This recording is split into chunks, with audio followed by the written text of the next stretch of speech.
ਲਾਹੌਰ ਦੀਆਂ ਮਸਜਿਦਾਂ ਦੇ ਵਿੱਚ ਨਮਾਜ਼ ਤਰਾਵੀ ਦੀ ਅਦਾਇਗੀ ਜਾਰੀ ਹੈ। ਇਸ ਵੇਲੇ ਨੁਮਾਇੰਦਾ ਸਨ ਨਿਊਜ਼ ਮਲਿਕ ਮੁਸ਼ਤਾਕ ਇੱਕ ਮਸਜਿਦ ਵਿੱਚ ਮੌਜੂਦ ਨੇ, ਉਹਨਾਂ ਕੋਲੋਂ ਜਾਣਦੇ ਹਾਂ।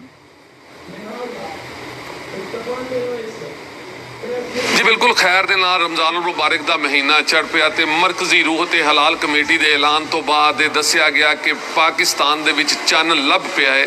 चन्न लभन तो बाद दस्सिया गया कि कल पाकिस्तान दे विच पहला रोज़ा होवेगा। इस ऐलान तो बाद इशा दी अजान हुई तो उस तो बाद पाकिस्तान दे विच तमाम जिहड़ियां मस्जिदां ने, शहर लाहौर दीयां मस्जिदां रौनकां दे नाल भर गईयां।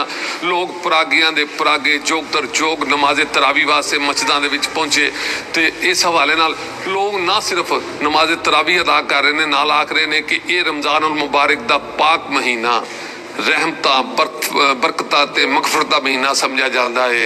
नमाज़े तरावी अदा करांगे, कुरान नूं सोहने तरीके नाल सुनांगे ते अपने रब दी कचहरी च सजदा रेज़ होके अपने गुनाहां दी माफ़ी भी मंगांगे।